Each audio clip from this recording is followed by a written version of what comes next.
soy Esther Aba, doctoranda de la Universidad Rey Juan Carlos. Y Mario Quijano. Mario Roger Quijano Ashle, de Universidad Veracruzana, Campus Jalapa, en México. Os vamos a presentar una zarzuela que se publicó en un diario, y Pobres y ricos.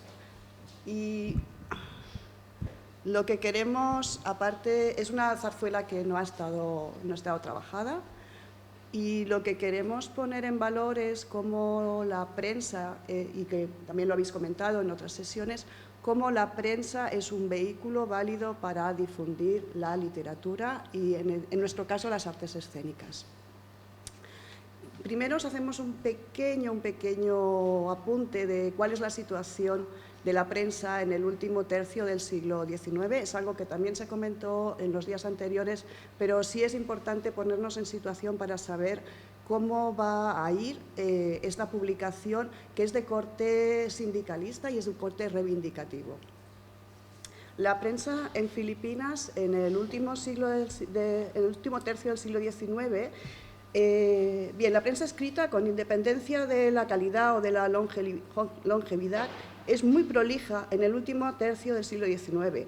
Según Carlos Isabel, se observa un marcado aumento en las dos últimas décadas, especialmente en la última, teniendo en cuenta que este tramo solamente contamos 8 años y en que 2 de ellos, a mediados de 1896 y 1898, la guerra desatada por la Revolución Filipina paralizó y materializó todos los proyectos nuevos. Varias razones pueden explicar este aumento de la producción periodística en las 2 últimas décadas. En primer lugar, la apertura del Canal de Suez, que acortó el viaje entre España y Filipinas, y además no había que pasar ya por México, y hizo que aumentase el flujo de noticias, de ideas, de inversiones y de migrantes peninsulares a Filipinas. Por otro lado, como señala Sabido Aguirre, entre 1880 y 1896, la aparición de nuevos inventos y tecnologías como el telégrafo, el tren y desarrollos sociales como la instrucción pública universal fueron a la vez una fuente de nuevas noticias y potenciadores de su demanda y propagación. Por último, en parte como consecuencia de este nuevo sistema educativo, surgieron grupos de filipinos instruidos e hispanohablantes que exigían reformas políticas y que vieron en la prensa un método de difundir sus anhelos y presionar por su consecución, demandando más noticias y creando sus propios periódicos. Tenéis aquí un gráfico que es bastante ilustrativo de cómo se dispara la producción de periódicos, que pueden ser de cualquier tipo. O sea, una hoja volante también va a ser un periódico. Checa Godoy ha contabilizado en el periodo comprendido en 1898 y 1941 por encima de los 220 títulos en español, de ellos más de 30 diarios, con una rica prensa regional, además de un número cercano de títulos redactados en 2 o incluso 3 idiomas, con el español entre ellos. El número de publicaciones periodísticas en inglés aumentó exponencialmente, así como de lenguas filipinas, e incluso aparecieron algunas en chino. Y es en este contexto que situamos La redención del obrero de Isabel de los Reyes. ¿Sí? Bueno, Isabel de los Reyes es un ilocano ilustre que provenía de una familia acomodada de Vigana, en el norte de la isla de Luzón. Él es escritor y periodista, y sus obras sociales más significativas fueron la creación de la Iglesia Filipina Independiente y el impulso que dio al movimiento obrero en Filipinas con la fundación en 1902 de la Unión Obrero Democrática. Esta digamos, introducción obviamente ha estado muy bien trabajada en algunos textos anteriores que también retomamos, especialmente el de Álvaro Jimena, y que de alguna manera plantea todo este contexto, ¿no? Como se había tenido la posibilidad de establecer su propia imprenta en 1903, inicia la publicación de una revista semanal denominada La Redención del Obrero. Esta revista tuvo muy pocos meses de vigencia, del 8 de octubre de 1903 al 18 de febrero de 1904, y resulta además muy curioso que en esa misma revista, bueno, Isabel de los Reyes funda, ahorita vamos a ver un poquito más adelante, lo que es la imprenta, su propia imprenta. Entonces, cuando sale La Redención del Obrero, sale como una suscripción que incluía, era una sola suscripción, donde uno tenía la revista de La Redención del Obrero, que salía el jueves, ¿no? Y luego estaba la de la Iglesia Filipina Independiente, que salía el domingo. La publicación es significativa porque, como escribe Álvaro Jimena, es la publicación en donde se puede encontrar el mayor número de escritos de Isabelo de los Reyes sobre el tema de la cuestión obrera. De alguna manera, el socialismo de Isabel de los Reyes, digamos que no era de una manera muy rígida. Es más, el hecho de él pertenece a la iglesia aglipayana, que bueno, se fundamenta a valores cristianos pacíficos, comulgaba pues, con la idea de una sociedad fraterna y conciliadora. Esto es curioso, ya que el primer obispo máximo de esta iglesia, fundada por Isabel de los Reyes y también por Gregorio Aglipay el Abayán, que fue un sacerdote reformador que estuvo ligado de manera muy activa en los movimientos de independencia filipinos. Su relación con la prensa inicia desde Isabel de los Reyes, muy temprana edad, cuando se traslada a Manila. Trabaja primero en la Oceanía Española, donde era tipógrafo y redactor, y igual es colaborador en el Diario de Manila.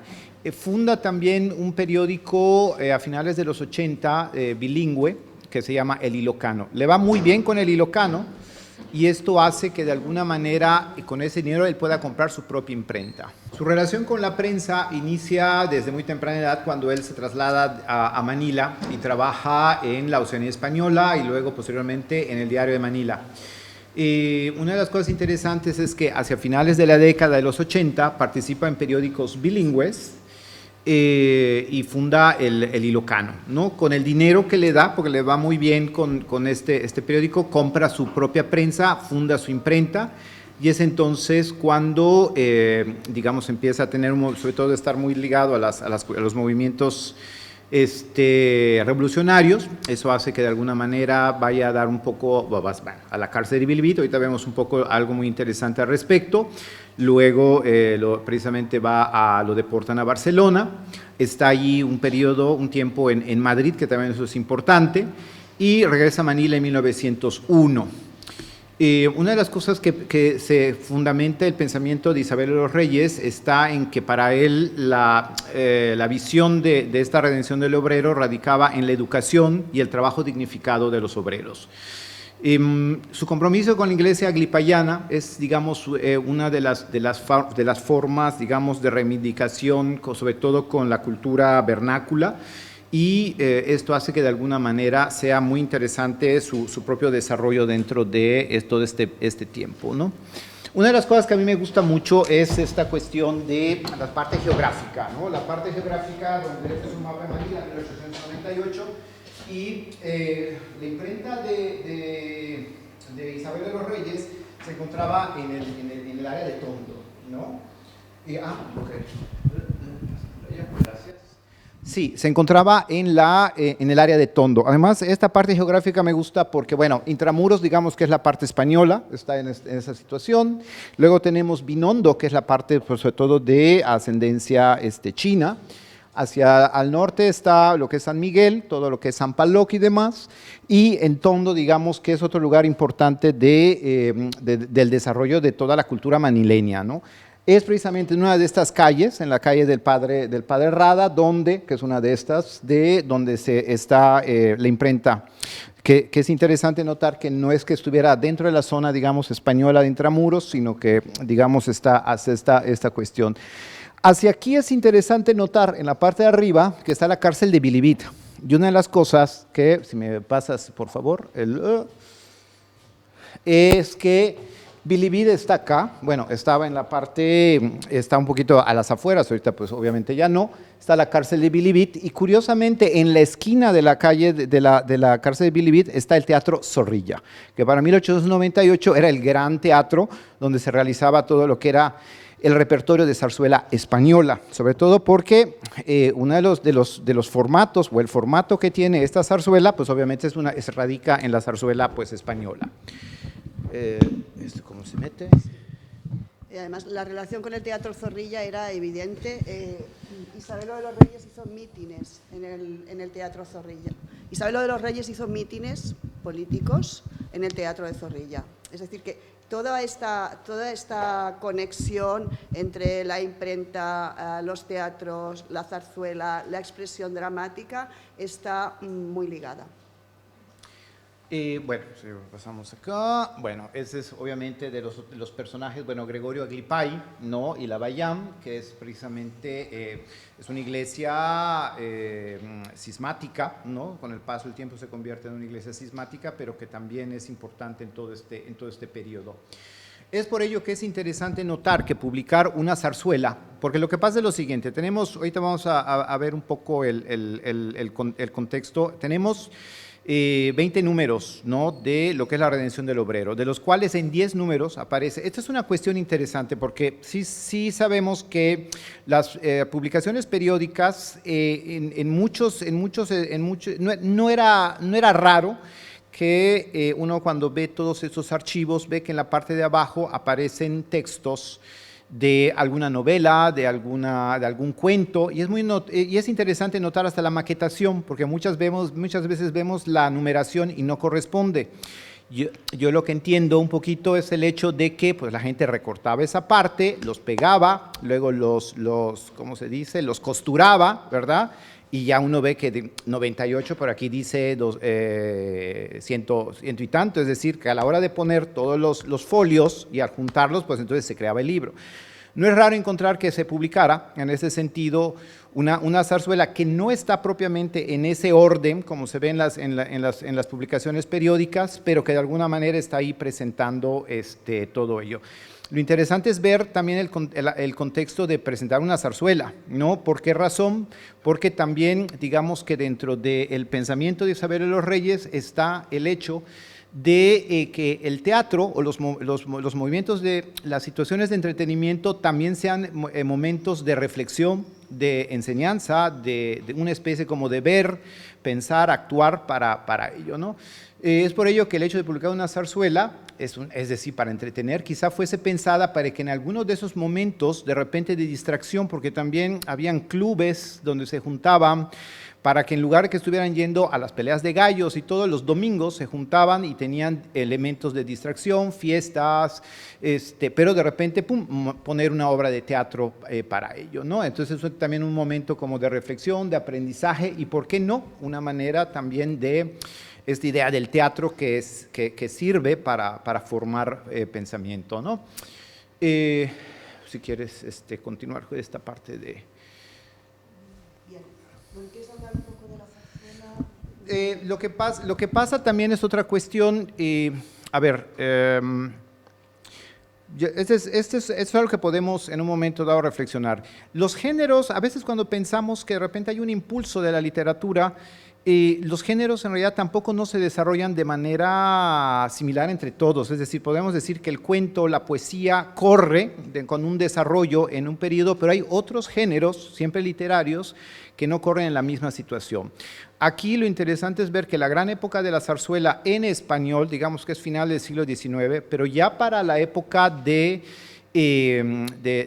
la ocupación norteamericana, ya vemos que en realidad lo que estaba tomando auge era el teatro lírico, pero en tagalo, no en español. Entonces, aunque a lo mejor podemos comentar que la gran época de la literatura hispano-filipina, pero en la novela, en la poesía y todo, se va dando, en realidad dentro del teatro lírico, porque no estoy hablando de teatro dramático, el teatro dramático también tiene su momento, pero ya que lleva incluido música, digamos que en realidad se estaba yendo hacia lo que son los grandes momentos de la zarzuela filipina, que en este caso ya está Ingmanagno de Mariano Pavalam, está las obras de Soto y sobre todo Walang Sugat, que digamos que tiene esta situación, primero es una zarzuela, que además ya está en tagalo, no está en español, muy dentro del formato de la zarzuela española, y que luego va a ser un elemento importante dentro de la cultura filipina, porque también está manejando estas situaciones, digamos, ¿cómo se dice?, como de conflictivas, ¿no?, entre españoles, entre la cultura más vernácula, entre la cuestión un poco norteamericana, en fin, y de hecho hay dos películas que se hacen en el 39 y en el 57, ¿no? es entonces que de alguna manera también el hecho de plantear una zarzuela en español, cuando en realidad está empezando todo este auge, Boalán Sugar desde 1902, ¿no? Y ya está impactando en ese sentido, pues es relevante, ¿no? Continúa tú, porque lo has trabajado bien, yo te pillo al final. Si quieres. Ok, bueno, en los años comprendidos de la denominada Edad de Oro de la literatura filipina, apenas hubo producción de teatro lírico en castellano, entendido como teatro musical. En estos años, lo relevante en el teatro con música era el desarrollo de la zarzuela, esto es, el formato español para en lenguas vernáculas. Ante este panorama, resulta notable que Isabel de los Reyes comenzara a publicar en 1903 el libreto de una zarzuela tradicional entre las páginas de su periódico La Redención. El objetivo de Pobres y Ricos era denunciar las situaciones de los agricultores filipinos, los sirvientes y la clase acomodada, y tuvo por único objetivo conseguir una confraternización sincera entre ricos y pobres, satirizando nuestras abusivas costumbres para que se corrijan y para que así los pobres no odien a los ricos. Es decir, es muy conciliador, ¿eh? No está planteando una crisis, ¿no? Digamos, sociológica en esa parte, ¿no?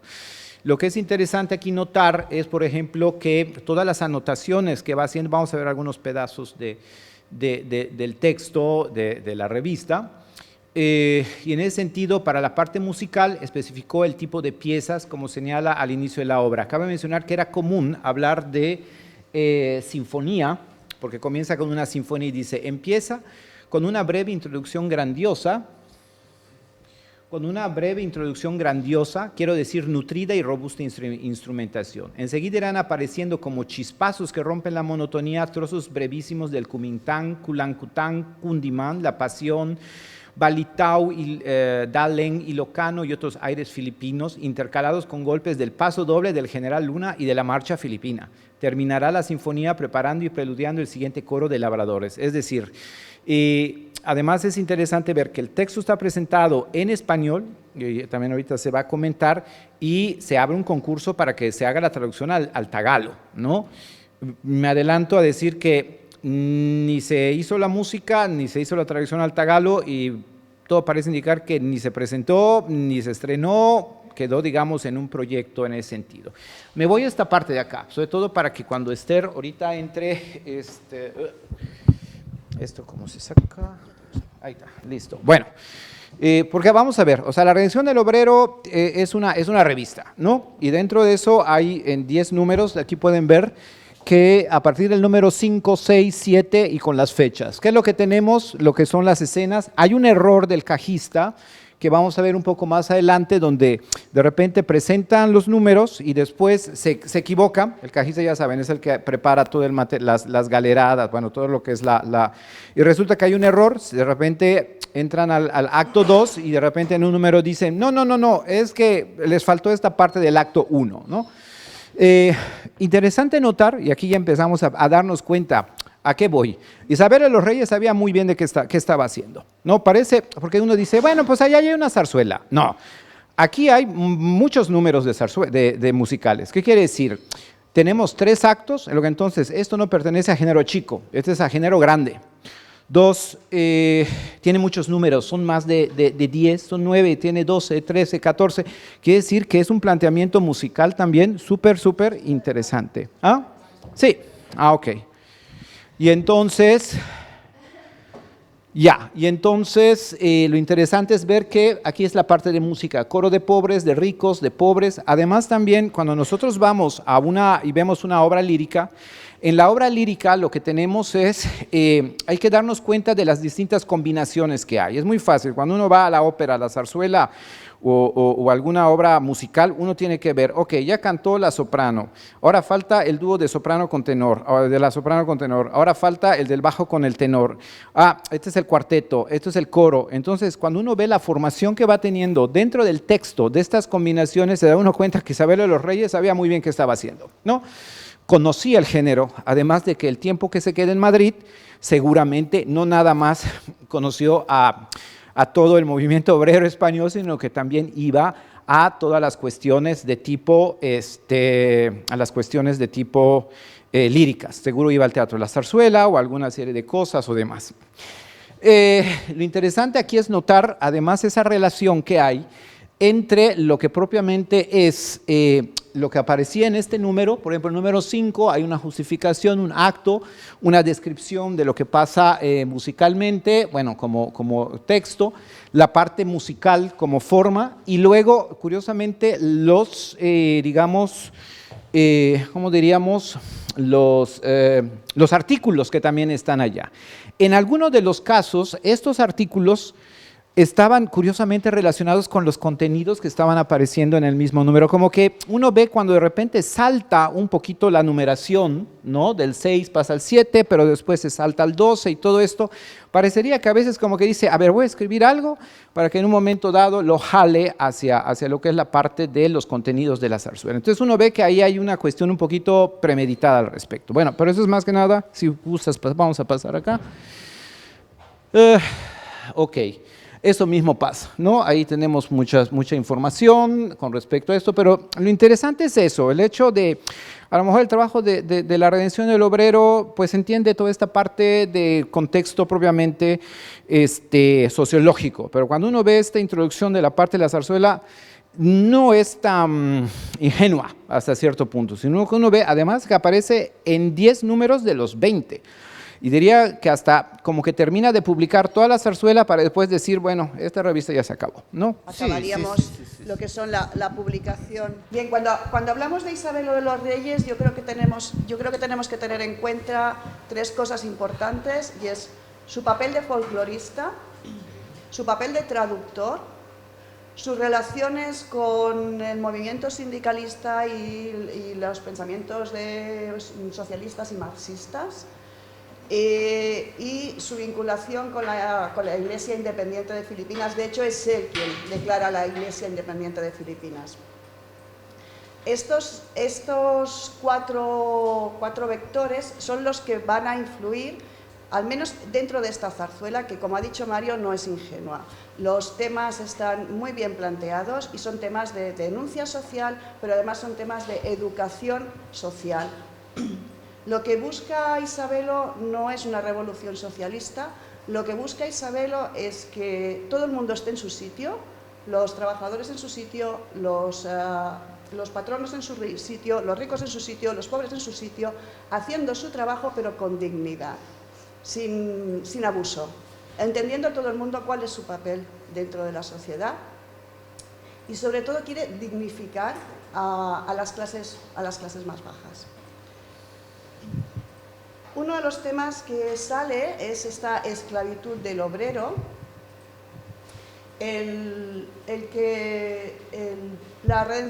Pobres y ricos se empieza a publicar en el número 5, pero fijaros que en el número 4, que es este que tenéis aquí, él ya está hablando de lo que es la esclavitud filipina. Y la esclavitud filipina se refiere al trato de los obreros. Y cuando hablo de obreros no son solo los industriales. Él habla de labradores, él habla de campesinos, él habla de trabajadores de industria, él habla del trabajo doméstico, él habla de los marineros, es decir, una serie de ambientes, una serie de trabajos que están en un estado de esclavitud realmente, porque no pueden salir, es un tema de abuso. Él denuncia este abuso en el número 4, en el número 5 es cuando empieza a publicar Pobres y Ricos, y aquí esta introducción dice claramente por qué va a publicar esto y por qué lo ha escrito, y es una voluntad de abolir o de eliminar esta esclavitud del obrero. Y finalmente otro de los textos que salen en esta publicación es en el número 9, y habla también de abajo la esclavitud, y habla de qué es lo que está pasando en Europa y qué es lo que está pasando en Filipinas. Otro de los temas que reivindica es la identidad filipina, pero la identidad filipina a través de las costumbres filipinas y a través de las lenguas filipinas. Él tiene muy claro que él lo escribe en castellano, pero que esta zarzuela tiene que estar escrita en tagalo, porque es la lengua del pueblo. En el número 5, que es cuando él inicia esta publicación, dice: abrimos un concurso musical y ofrecemos 100 pesos al autor de la música que escojamos para todas las piezas musicales de la zarzuela, y un diploma o dinero a la mejor traducción tagala que se represente, y la publicaremos con su nombre. Y en el número 6 dice, advertencia, los labradores no usan su propio lenguaje. Tiene muy claro que los labradores hablan en tagalo, porque esta zarzuela se ha escrito para ser representada en tagalo y esperamos el traductor que se encargará de proporcionarles su lengua campestre. La reivindicación de Isabelo por las lenguas vernáculas es muy clara. Pensad que, y ligado a la Iglesia Independiente filipina, él tradujo la Biblia a ilocano. Y de hecho, en esta publicación, hay numerosos articulitos, numerosos reclamos de que se vende la traducción de la Biblia. Podéis comprar otra cosa que introduce son los cantos y los bailes locales dentro de la zarzuela. Él viene también como ha dicho Mario, viene de España, que seguro que ha tenido contacto, pero en el mapa que os ha puesto, los dos teatros que tenemos el Teatro de Tondo, tenemos el Teatro Zorrilla, son teatros donde básicamente se representan zarzuelas y óperas. Bien, en el número 9, el coro dice, la música debe recordar los pasodobles filipinos populares. En el número 14, dice, representa un patio interior, tal, y dice, donde los obreros y las obreras bailan el Incoy, el Cuninán y otros bailes del país. Y en el número 18, y unos bailan mientras otros cantan el siguiente himno a modo de las fiestas o bailes genuinamente filipinas. Es una reivindicación de lo que es la filipinidad. Es sintomática la referencia a la prisión en Bilibid. Él estuvo en Bilibid. Bilibid sigue siendo una de las peores cárceles, yo creo que de Asia, pero evidentemente de Filipinas. O sea, su fama ya le precede. Le marcó la prisión en Bilibid. Y pensad que de Bilibid marchó directamente a Barcelona, a la prisión de Montjuïc, y esa sí que va a ser muy significativa porque ahí es donde entra en contacto con todo el movimiento de izquierdas, el movimiento sindicalista de Barcelona. Pensad que yo veo muchos paralelismos entre todo lo que es el movimiento catalanista del momento y el movimiento filipinista del momento, encabezado por Isabelo. Yo creo que Isabelo estaba muy en contacto, trabó mucha amistad con Sant Pau y estaba muy en contacto con todo el movimiento catalanista, y algunas de las cosas que él reivindica son las cosas que se están reivindicando en Cataluña en ese momento. Su figura como folclorista tiene el paralelismo con Joan Amades en Cataluña. Yo creo que todo lo que fue Montjuïc influyó mucho en lo que después sería Isabel de los Reyes en Filipinas. Bueno, la historia de la ópera básicamente pues es la historia de una pareja de labradores que ven de un amor muy honesto y muy puro, y esa es la diferencia entre lo que podría ser una comedia, que las clases sociales están muy divididas. En este caso no, los labradores tienen derecho a tener un amor puro, casto y honesto. Y Quincay va a ser pues una María Clara, pero de verdad, o sea, una María Clara que es valiente, que es honesta, que defiende sus valores y que se planta cuando haga falta. Y una de las cosas que también Isabelo denuncia siempre es el acecho a las mujeres y las violaciones de las mujeres. Y en el caso de Quincay lo explica bien. Cuando, Quincay va a casarse con Colás, pero entonces Juanito se enamora de Quincay y hace que su madre la lleve a servir a su casa. Y evidentemente, pues, la busca por todos los rincones del mundo y Quincay se resiste. ¿Cuál es la trampa? La trampa es hacer que las deudas que tiene el padre de Quincay y las deudas que tiene Quincay se aumenten cada vez más, con lo cual es la esclavitud que denunciaba Isabelo antes. No hay manera de salir de ese círculo vicioso. Colás va a salvarla, Colás que sí que va a ciudad y se convierte en un obrero culto, en un obrero que entra dentro de esa asociación de obreros, de ese sindicato que les da formación, que les da dignidad, que les hace respetarse. intenta salvarla, pero no hay manera porque su deuda sigue aumentando. Acaba bien por eso, se acaban casando. Os he hecho un spoiler, pero es para que no sufriráis. Europa versus Filipinas, ¿para cuándo la redención del criado filipino? Pues es esa idea. ¿Por qué en Europa los derechos de los trabajadores están reconocidos? ¿Por qué se les trata con respeto? ¿Por qué se les trata de usted? ¿Y por qué en Filipinas son esclavos que no merecen ningún respeto y que no merecen ninguna consideración? Pensar que está denunciando el trabajo infantil. No sé si esto sale un poco más.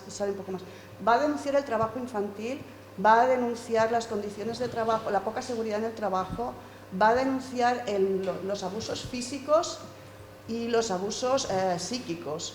En este caso, la madre de Juanito maltrata, pega e insulta a Quincay, y el amante de la madre de Juanito le dice: a una criada todos los muebles te hubieran caído sobre... A ver, perdona, es que lo leo fatal desde aquí, Basta, chatín, basta, y alejándola le dice al oído: si en Europa llamase usted, o sea, puta, a una criada, todos los muebles hubieran caído sobre las costillas de usted, y si allí a usted la levantara la mano, hubiera usted salido pitando por la ventana. Es decir, en Europa eso no se puede ni plantear. En el número 10 insiste también en este tema. Hijos del Trabajo es el nombre del sindicato ficticio que Isabelo de los Reyes monta en Pobres y Ricos. Isabelo de los Reyes había montado el sindicato, pero cuando publica esta zarzuela el sindicato ya estaba disuelto. ¿Y qué dice de este sindicato? Este sindicato es el que les enseña a los trabajadores a tener dignidad, sobre todo a vestirse bien. Colás se presenta en casa de Juanito con una americana y súper bien trajeado. Y Quincay dice, pero ¿cómo es que vienes así? Dice, es que en Hijos del Trabajo nos enseñan que para respetarnos, para exigir respeto, primero nos tenemos que respetar nosotros y presentarnos muy bien y tener un cuidado de nosotros. Los trabajadores tienen que tener un respeto hacia su persona y los primeros que se tienen que respetar son ellos mismos. Y dice Quincay, ¿y qué bien? Dice, hay muchos asociados a millares ya, y es natural, porque se trata de la redención de todos los pobres obreros que antes y aún ahora son tratados como esclavos. Y la Federación irá propagando con tal que, perdona, es que lo digo muy bien, que no predominen los elementos extraños a los que los obreros holgazanes se desean medrar a costa de la mayoría. También hay elementos putrefactos entre nosotros, o sea, no es todo oro lo que reluce. Habla de la seguridad en el trabajo, lo que ahora diríamos la PRL. Están en un barco y bueno, muere uno de los trabajadores porque no hay seguridad, entonces Isabelo lo denuncia, que no hay pasarelas, que la gente tiene accidentes y que cuando la gente tiene accidentes lo que queda detrás es miseria pura. Son niños que no tienen comida, son madres que no pueden atender a sus hijos. Y en el caso del patrón americano dice, bueno, pero no hay ningún problema porque habrá un seguro. Dicen, aquí no tenemos ningún seguro. Es decir, Europa cuida a sus trabajadores, Estados Unidos está cuidando a sus trabajadores, ¿y qué pasa en Filipinas? ¿Por qué no se cuida a los trabajadores? Hay otro tema que toca, que es el de la justicia. ¿Cómo está de corrupta la justicia? Y qué es lo que va a pasar si los jueces y si la justicia no empieza a ser europea y americana. Paso rápido. Y la fraternidad universal y el reparto de trabajo, este sería el mensaje clave de Isabelo de los Reyes a nivel de contenido, con esta zarzuela. Y dice, el viejo Basto dice, somos el pueblo soberano y por consiguiente somos también el supremo juez. Es decir, nosotros impartimos justicia. De hecho, es este pueblo soberano el que va a casar a Quincay y Colás. Tan pueblo como somos nosotros, el viejo, que te calles, descarado, convendría dar un escarmiento a toda esta mala hierba. No, hermanos, y Pedro, que es el abogado, dice, no, hermanos, si matamos a los ricos seríamos tan malvados como ellos. Lo que conviene hacer es obligarlos a que no sean ellos los únicos que disfruten de sus riquezas. toda vez que son obra de nuestras manos. Eso es, caballeros. Ustedes, Mr. Ward, que tienen sus máquinas enrumiándose, déjense los depósitos, tráigase que le haremos producir. Es decir, usted ponga la maquinaria y nosotros la vamos a hacer producir. Cada uno tiene su parcela, pero todas se tienen que respetar. Y entramos en la parte musical. Okay. Bueno, aquí el planteamiento que queríamos hacer es el hecho de que, bueno, hay un documento, 20 números, y en esos 20 números, pues es una revista, una publicación donde se exponen las ideas políticas, sociales de Isabel de los Reyes, y que no sé, a veces me da un poquito la sensación de que esta otra parte de esta zarzuela que está inmersa dentro de todo este texto, bueno, pues ahí está, como una especie de divertimento, ¿no? Pero que en la práctica, como hemos estado exponiendo, lo primero es de que los contenidos, las ideas que están dentro digamos, del texto, ¿sí? Pues obviamente son reflejo de la intención de la revista. Pero sobre todo, lo interesante es luego ver el formato ya en los términos de estas relaciones interdisciplinarias, en este caso, pues lo que a mí me toca, sobre todo porque empieza uno a darse cuenta de todo ese trasfondo. En ese sentido, por ejemplo, el hecho de plantear que, aunque el formato es típico de una zarzuela de género grande, es decir, no es un solo acto, son 3 actos, varios números musicales, estas combinaciones, de repente cuando dice, bueno, es que tiene que haber este material musical, o por ejemplo, llama mucho la atención cuando en el 6º número, en el coro de labradores, dice que debe ser en tagalo, en el 2º acto, que aparece en el 7º número, que se subtitula La esclavitud de los criados, indica que el personaje femenino de Kikay cantará el texto en tono de Kumintang u otro aire filipino del tono menor. Sí, o sea, en música hay el tono mayor, el tono menor, entonces esa relación de repente que va. Por otro lado, tampoco no es extraño, porque ya desde las zarzuelas, digamos, de corte más españolas, con textos en castellano en el siglo XIX, siempre a veces, aun cuando se ponían las temporadas de zarzuela en el siglo XIX, la soprano generalmente daba ese como detalle de finura hacia el público de cantar algo, un cundimán, ¿no? Entonces tampoco no es muy raro que de repente, imagínense, ¿no? Cómo se pone el público cuando de repente sale la soprano y en medio de la zarzuela se pone a cantar en tagalo y además algo que va en relación, entonces inmediatamente el público pues se lo ganaba, ¿no? Entonces estas cuestiones como que vienen un poquito de todas estas tradiciones, ¿no? Que ya de alguna forma se van dando. Insisto, hay un contenido, que el contenido pues obviamente es un contenido ideológico, pero luego está este otro contenido musical.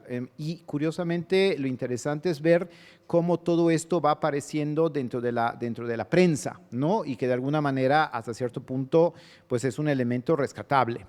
No es raro tampoco que, por ejemplo, ahorita me pongo a pensar en la ciudadanía española, no estoy del todo seguro, pero en algunos casos también lo que hacían estas imprentas era el hecho de publicar los libretos, ¿sí?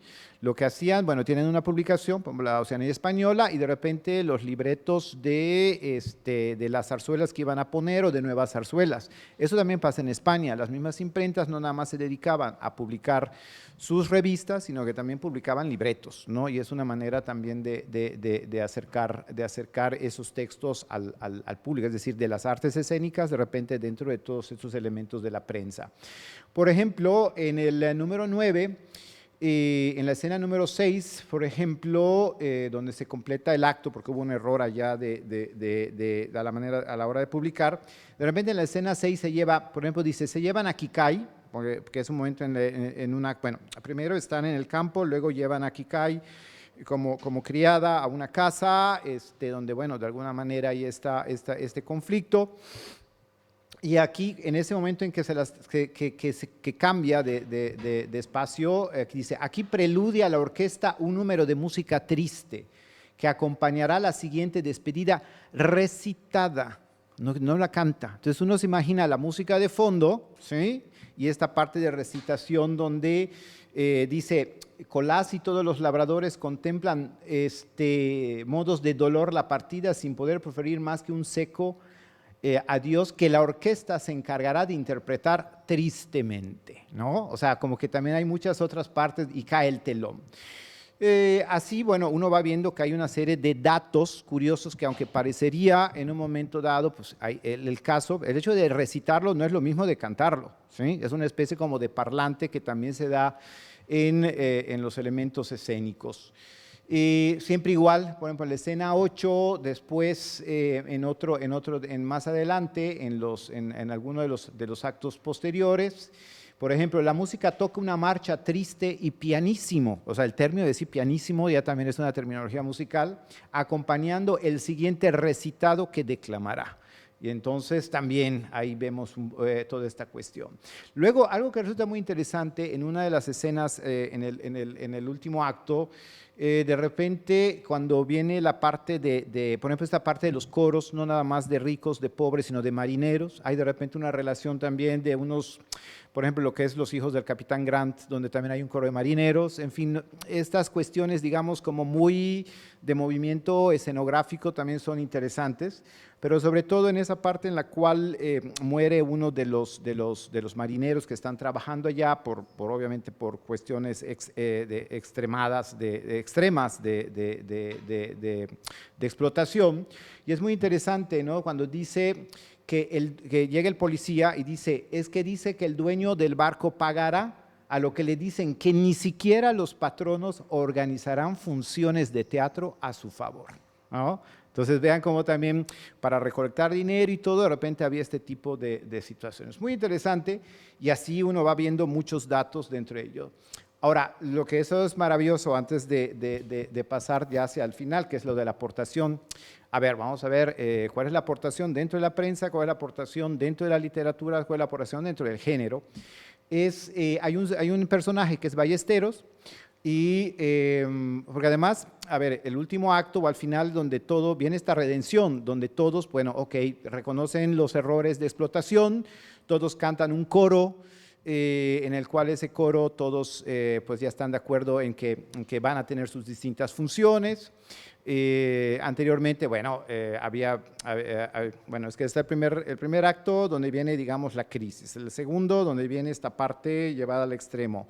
La tercera, donde hay una mutación muy interesante, donde hay un elemento del juzgado, donde todo lo que se ha expuesto anteriormente como casos de explotación, bueno, ahí todavía llegan al extremo, pero después viene la parte, digamos, de reflexión y donde se dan cuenta los ricos y los explotadores que, bueno, que hay que buscar la confraternización, ¿no? Pero es muy interesante decir, pero no vayan ustedes a creer que les vamos a destinar los trabajos duros, ¿no? Le dice, y que no están acostumbrados. Usted, Mr. Ward, se encargará de la correspondencia con el extranjero y de hacer pedidos de máquinas. Es decir, a cada uno le va a dar sus labores, ¿no?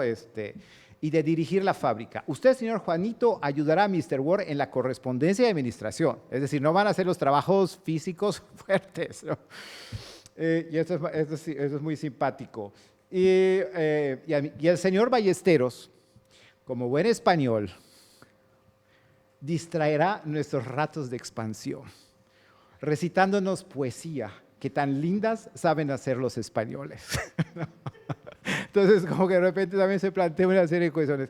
No, el texto es maravilloso, verdaderamente hay que leerlo 2, 3, 4 veces y uno se va dando cuenta de toda la riqueza que hay. Y uno se da cuenta que Isabelo tiene esa pluma, tiene esta cuestión, es una persona que plantea en ese sentido una parte de su literatura con esta pieza que sí, yo creo que hace falta como rescatarla, como ponerla en valor, porque bueno, tiene ese valor también desde el punto de vista, hombre, yo no sé si un valor literario de a qué magnitud, pero sí como una aportación de todo lo que es probablemente las artes escénicas en Filipinas, ¿no? Sí, además, bueno, es esa ironía fina de Isabelo que la va destilando poco a poco y parece un tópico, pero cuando lo miras bien, realmente no lo es. Bien, una de las cosas, y con esto acabamos, una de las cosas que nos planteamos es si habría otras prensas o literaturas instruidas para crear conciencia social desde la creación artística y cuál es la aportación en los dos planos, en el teatro lírico y en de la literatura hispano-filipina de esta obra. El valor de esta pieza no es tanto su calidad literaria, que sí, o musical como el reflejo de un proceso de secularización de las artes escénicas que empieza ya en el siglo XIX. Esto me lo habéis oído varias veces. El concepto de secularización es en una nueva hermenéutica, como afirma el profesor José María Martínez Domingo de la Universidad Rey Juan Carlos, es relativamente nuevo en el contexto hispánico. No se trata de enfrentar lo religioso y lo profano, desligado de su contexto histórico, sino de explicar las correlaciones entre literatura y secularización, en el marco y en la dependencia del proceso histórico, sociológico y cultural, que se toma como punto de partida y como marco para entender el producto literario en su totalidad. El teatro en Filipinas durante el siglo XIX pasa por un proceso de secularización ligado al florecimiento de la sociedad civil y vinculada al ejército y al comercio, que espera con ansias las novedades de la metrópolis, con la apertura del Canal de Suez, que llegan con frecuencia, así como las compañías europeas de todas las artes escénicas. Pero también es la creación de una élite de intelectuales filipinos que viajan a Europa y que reivindican su identidad y su singularidad. En esa élite es donde está Isabel de los Reyes.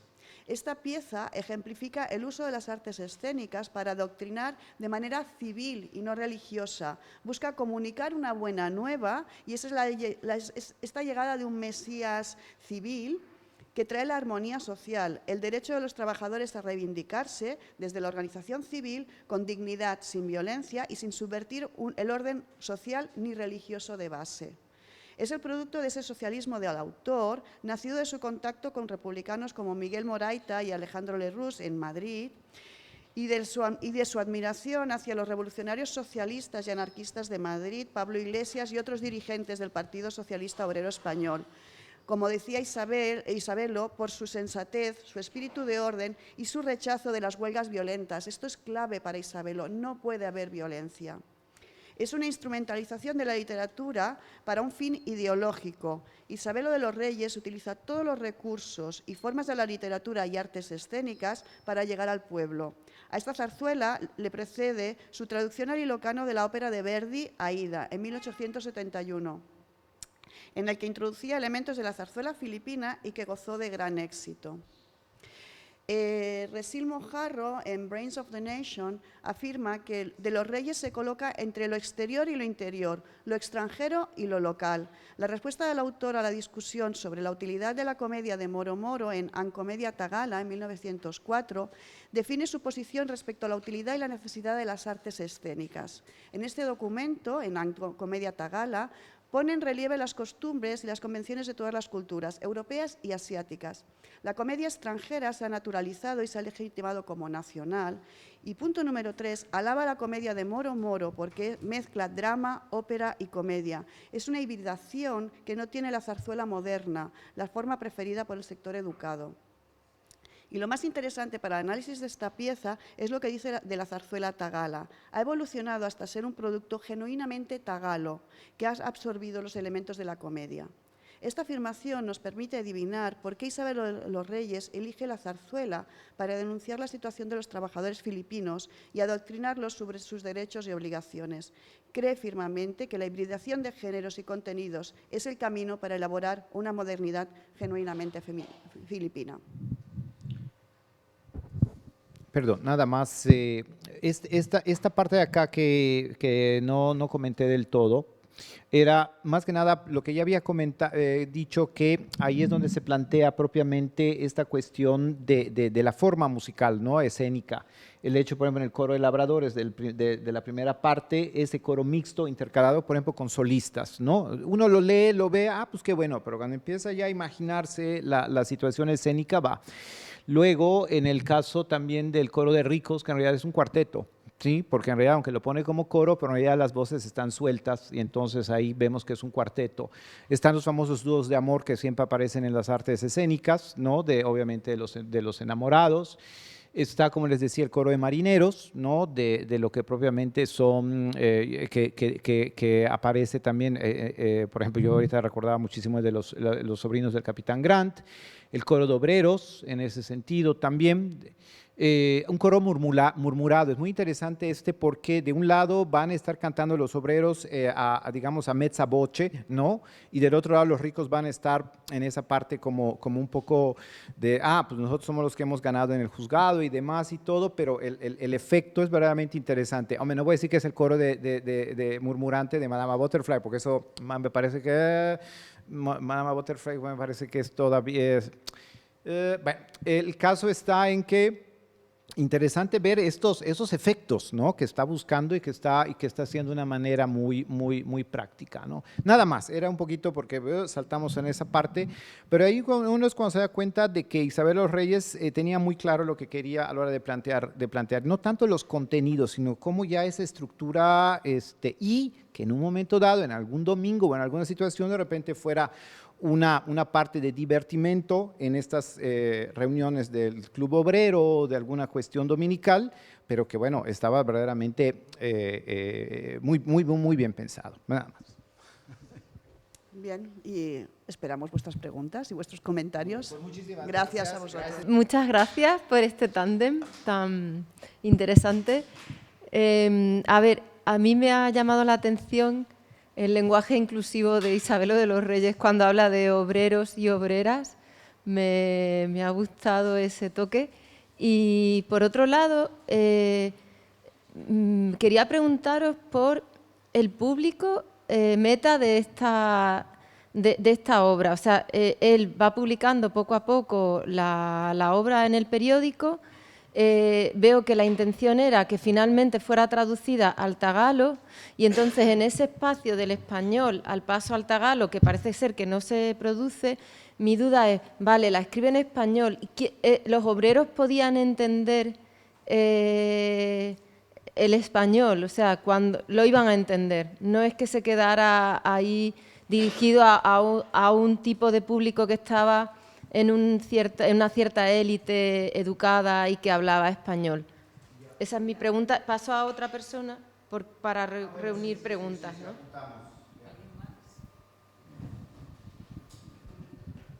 Bueno, yo también quería preguntar, porque habéis hablado bueno, Esther ha hablado de varios perfiles importantes en Isabelo, de folclorista, socialista, fundador de la Iglesia.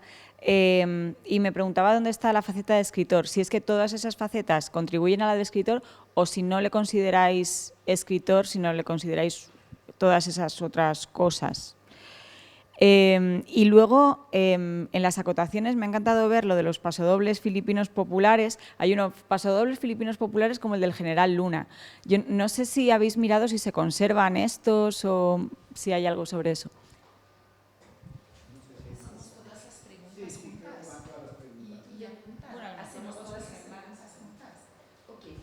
Entonces yo también tengo. Muchísimas gracias. Efectivamente, me parece que Isabelo de los Reyes es una de las figuras más interesantes y poco estudiada, de hecho. Tengo dos preguntas.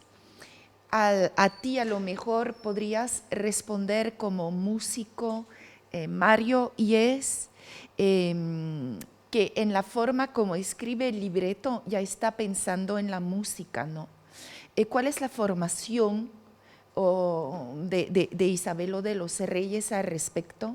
¿O es digamos, un proyecto más bien a nivel musical solamente y espera trabajar, no sé, de la mano con alguien ya que tiene en mente o artistas líricos? Primera pregunta. Segunda pregunta, me llama la atención efectivamente de que se ha descrito a Isabelo de los Reyes como un socialista, un marxista, pero tiene un pensamiento muy conservador. Se trata en realidad de conservar el orden, la jerarquía social existente con menos asimetría, menos injusticia social, pero al fin y al cabo es consolidar en la cabeza del proyecto de nación a este grupito hispano-filipino que ya conforma una élite, aunque Isabelo de los Reyes esté siempre un poco en el margen de este grupo. ¿Cómo lo ven a la luz de este libreto?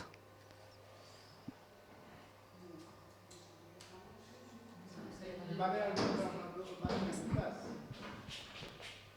Ay, perdón, gracias.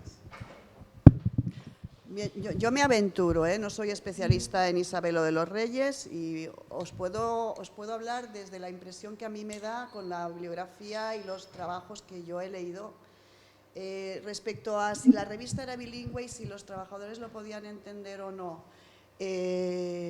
Honestamente, no lo sé. No, pero lo que sí te voy a decir, o sea, lo que sí que te voy a decir es que en 1833 hay la Ley de Educación Pública que permite que tanto chicos como chicas vayan a la escuela y que aprendan a leer y a escribir. ¿Qué conocimiento había del español? Bueno, para mí lo importante es aquella carta de las mujeres de Malolos que están reclamando poder aprender español. ¿Cuál era el nivel? Yo creo que había un cierto conocimiento, pero también creo que algunos trabajadores no podían leer esto. Pero es una objetiva. Seguramente aquí hay alguien que podría contestar mejor que yo. Pero sí que yo creo que quiere concienciar a los trabajadores, pero es que también quiere concienciar a los patronos.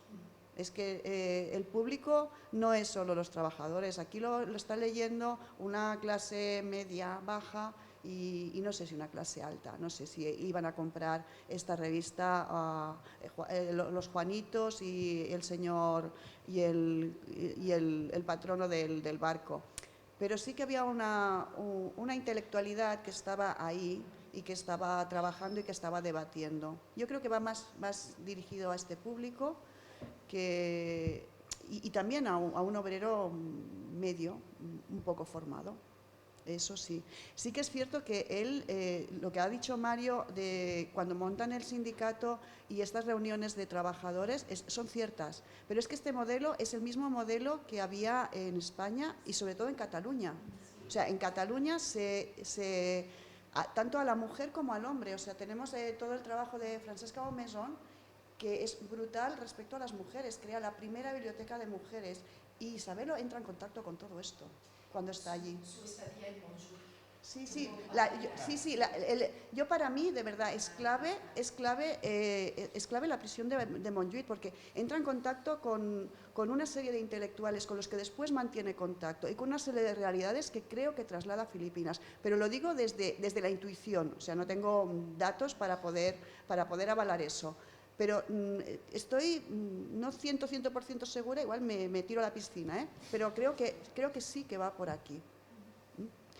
Respecto, y a Ilvano me saltó, después vuelvo a vuestras preguntas, pero respecto a la tuya, de este marxismo conservador, es que este marxismo conservador, hay una corriente en Barcelona que es exactamente igual, es que es la misma. O sea, y en el fondo es, al final acaba siendo el señor Pujol de los años 80, o sea, es que va a ser esto, la Liga Regionalista, o sea, este socialismo que pasa por este filtro de vamos a portarnos todos bien y sobre todo no vamos a hacer una escisión social y no vamos a derramar sangre, cada uno va a estar en su sitio y va a estar contento de estar en su sitio. Esto pasa por la Liga Regionalista y acaba en Convergencia y Unión en los años 80, es que es este pensamiento que gira hacia aquí. Y yo creo que Isabelo lo ha asumido y lo tiene muy claro. O sea, la extinción de la Iglesia independiente es básicamente por un tema de independencia y por un tema de reivindicación, de nacionalismo y por un tema de reivindicación del pueblo filipino y de la cultura filipina. Pero él en el fondo sigue siendo católico. De hecho, cuando muere, ahí la discusión esa de si fue verdad o no fue verdad, aseguran que cuando muere él vuelve a la religión católica. También se dice de Rizal, o sea, claro, o sea, son estas figuras que se tienen que poner dentro del canon normalizado, ¿no? Bien, no sé. Ya, bueno, fue un dato que a lo mejor no lo expresamos, que fue, bueno, recordar que la revista es bilingüe. Sí. Entonces tiene su parte en español y tiene su parte, en los primeros números todavía no aparece, ya después empieza a aparecer casi en la misma medida el texto en castellano y el texto en tagalo.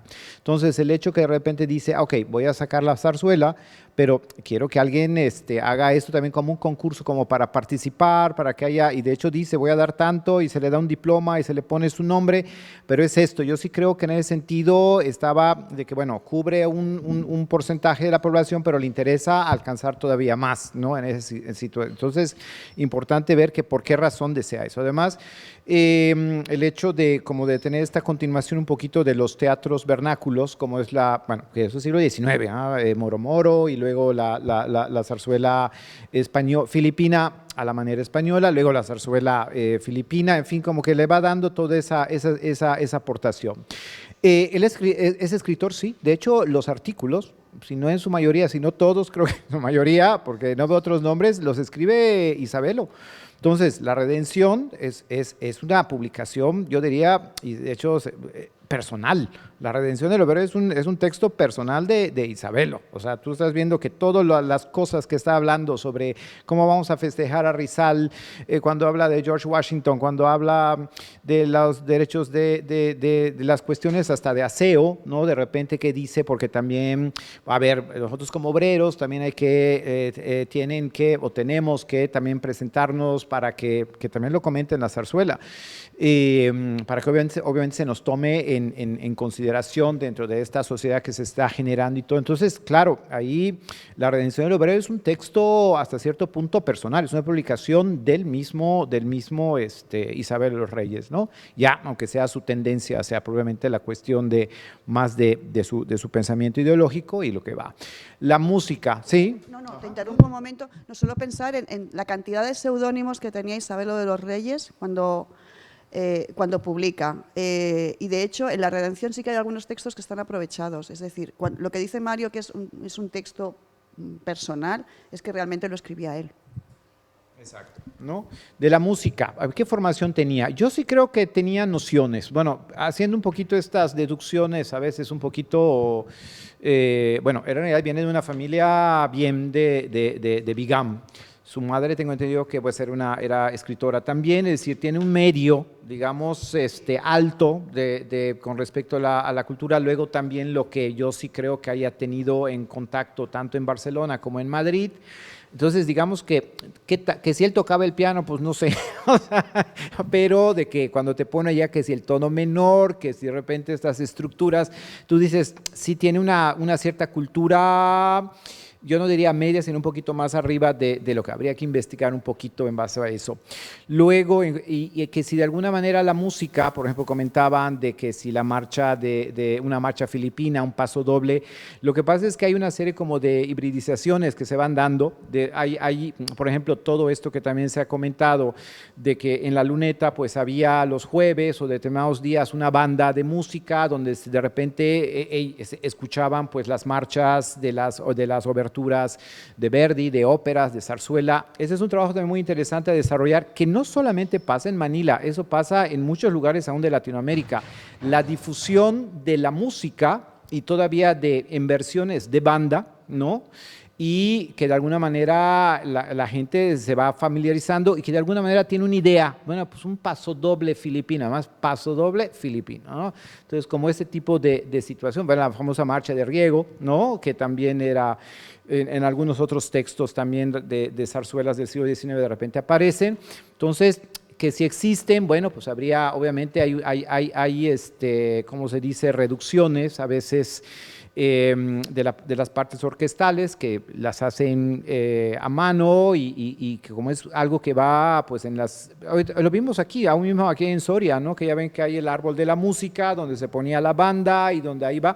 Todo esto también sucede en la Luneta y en algunos otros espacios. Esa música, pues igual sería un buen espacio de investigación, el hecho de rescatar todos estos repertorios, sobre todo de banda sinfónica, que además pasa algo muy curioso, como en otros lugares, que curiosamente el día que se presentaba la banda, ese día no había zarzuela, no había ópera. ¿Por qué razón? Porque son los mismos músicos. Entonces no pueden correr de un lado para otro para estar en el teatro y estar en el kiosco. Entonces de repente ahí vemos que hay también digamos, esta socialización de los repertorios y que la gente pues, obviamente también estaba familiarizada. Y bueno, eso con respecto a los aspectos musicales. Sí, y respecto a los aspectos musicales, recordar también que es que traduce al ilocano Aida y además es que se representa y se representa con éxito. O sea, que ni que si fuera por mímesis y por ósmosis, algún conocimiento sí tiene. A ver, ¿qué? Y yo nada más comentaría, también cuando a veces comentamos esto de las, porque se presenta en las óperas y demás, bueno, digo, no son las 3 horas de Aida, ¿verdad? O sea, son de repente unas partes con algunas, a lo mejor con una pequeña orquesta, con alguna cuestión y se van poniendo, digo, es dimensionar un poquito. Muchas gracias por la presentación, excelente, doble, pero increíble. Y las preguntas mías no son mías, vienen de Madrid, de nuestro amigo Matt, que está escuchando de cerca. Con COVID, pero también con preguntas. Entonces, 2 cosas básicamente. Primero, si pudieran hablar un poco más sobre si se llevaron al teatro estas zarzuelas y cómo fue, etcétera, porque sí entendió lo de los 2 teatros y su ubicación en la ciudad, pero no exactamente cómo se llevaron, qué tal la recepción, etcétera, en el momento. Ya sé que han hablado un poco sobre eso, pero sí que profundizaran. Y el otra cosa que ya han hablado, pero para profundizar un poco más, ¿para quiénes fueron escritos estos periódicos y las zarzuelas? Si eran para los trabajadores o para la élite, en el caso de los trabajadores. La misma pregunta, ¿no? En el caso de los trabajadores, era la idea la de leer en voz alta los periódicos para los trabajadores, como en el caso de las tabacaleras cubanas, o si en el caso que eran para la élite, era para generar conciencia de la lucha de los trabajadores entre la élite para generar cambio desde arriba. Las preguntas de Matt. Gracias. No, solamente si dices que el periódico La Redención del Obrero se tradujo al tagalo, me parece raro, ¿no? Porque después o sea, que tenía una parte en tagalo, sí, pero en tagalo, no el ilocano, porque al fundar después el ilocano, el primer periódico. Ajá, vale. De las 5 páginas, 3 están en español y la otra está precisamente en tagalo. Sí, bueno, yo diría rapidísimo que si se presentó, a que yo sepa hasta la fecha no, y muy seguramente no, como muchas otras de las del siglo XIX. Bueno, como algunas. Y era para el obrero, esa era la intención, ¿no? Hacer un documento, una publicación para la clase obrera. Bueno, Matt, lo primero es que te recuperes y gracias por las preguntas. Y sí, yo suscribo lo que dice Mario, era para el obrero. Eso no quiere decir que no hubiera también una intención de concienciación social hacia otro tipo de clases. Y si se leía como en las tabacaleras cubanas, posiblemente sí, posiblemente sí. Cuando él monta el sindicato y hacen estas reuniones con trabajadores, la voluntad es de educar. Y sí, había gente que no sabía leer y entonces escuchaban y leían. Entonces, vas muy bien, Matt, esta era la intención. O sea, la intención es siempre difundir el conocimiento a través de todos los medios posibles y es pues como se hacía en el románico, que las iglesias estaban llenas de pinturas porque la gente no sabía ni leer ni escribir, pero tenías allí un cómic que te explicaba cuál era la historia de Jesús, pues es exactamente lo mismo. Vamos a aprovechar todos los elementos que tenemos para poder educar y un elemento muy, muy fácil es la zarzuela o es la música o es las obras de teatro. Matt también comentaba el tema de los teatros, sí, o sea, donde tiene Isabel de los Reyes la imprenta, tiene 2 teatros muy cerca, que son 2 teatros de público tagalo, donde se hacen muchas zarzuelas, donde se hacen comedias de Moro Moro, y que además es que Isabel las conoce muy bien. Y bueno, como os he dicho al principio, es que Isabel va a hacer allí mítines políticos, es decir, estas reuniones de los trabajadores también se hacen en el Teatro Zorrilla. ¿Vale? No sé si, Matt, si contesto a tus preguntas, pero sobre todo que te cuides y la próxima vez te queremos ver aquí.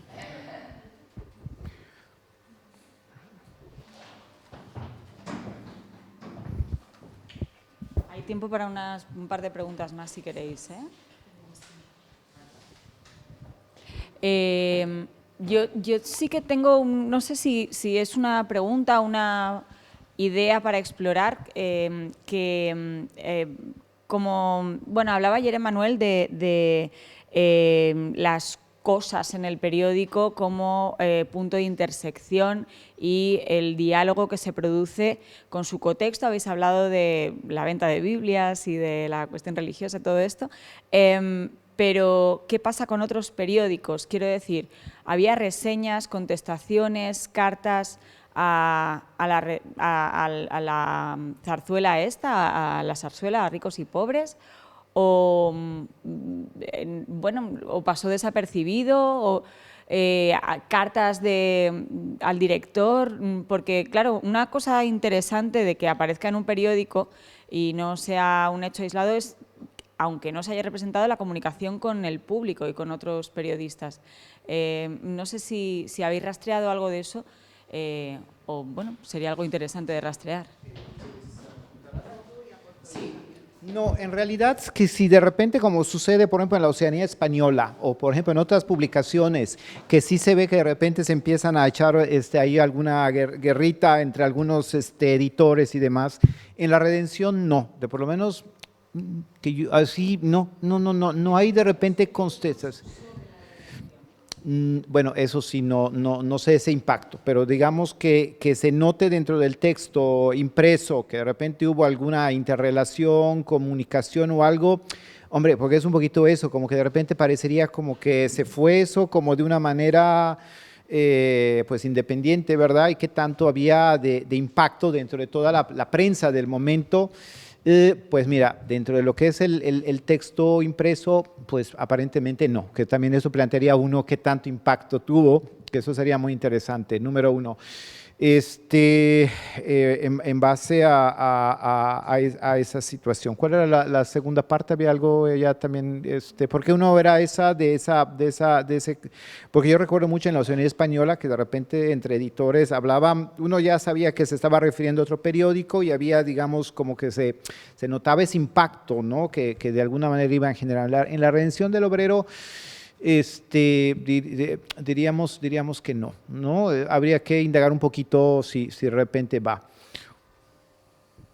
Sí, habría que estudiarlo a fondo. Nosotros no lo hemos estudiado, pero es una de las cosas a estudiar. Pero yo creo que Isabelo no se lo plantea tanto como un tema de vamos a hacer un diálogo o vamos a interactuar, sino para mí es una herramienta más de difusión. O sea, Isabelo, aparte de que si leéis la revista, tiene sus anuncios de sus Biblias, pero es que se anuncia él, también como impresor. Dice, no, es un instrumento.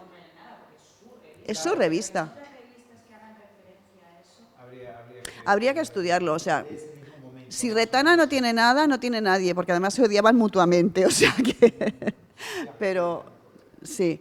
Pero además pensar que, yo creo que era eso, un instrumento más, porque pensar que, por ejemplo, una de las cosas que él sí que hace muchísimo, porque es algo muy barato, muy económico, que la gente compra, son almanaques para obreros. Y allí difunde todo lo que quiere y más. Y yo creo que, pero es una intuición pura y dura, ¿eh? Creo que era un instrumento de difusión. Dime. Sí, bueno, nada más ahorita acordándome, Madama Butterfly es 1904, así es que no conocía el coro de murmullo de Madama Butterfly, pero bueno, porque entonces es 1903. Pero con respecto, a ver, yo siento que es como que, bueno, a ver, él tiene su prensa, él tiene su imprenta, entonces dice, bueno, pues yo saco esto porque lo quiero hacer y va.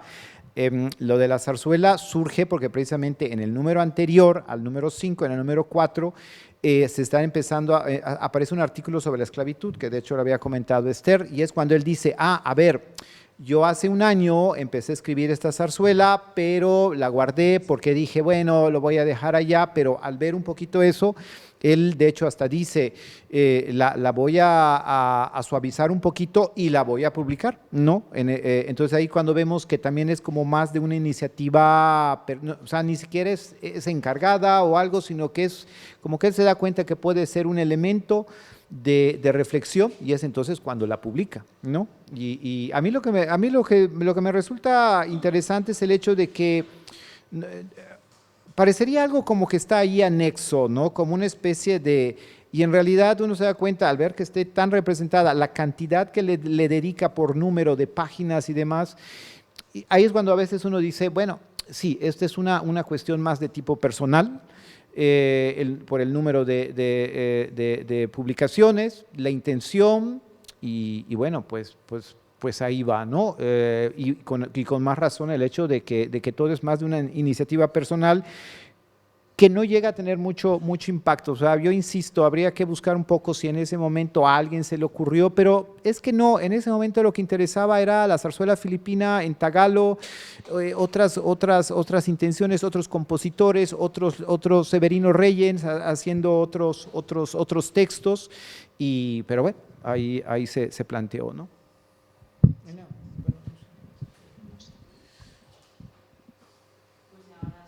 Dejamos paso a Irene.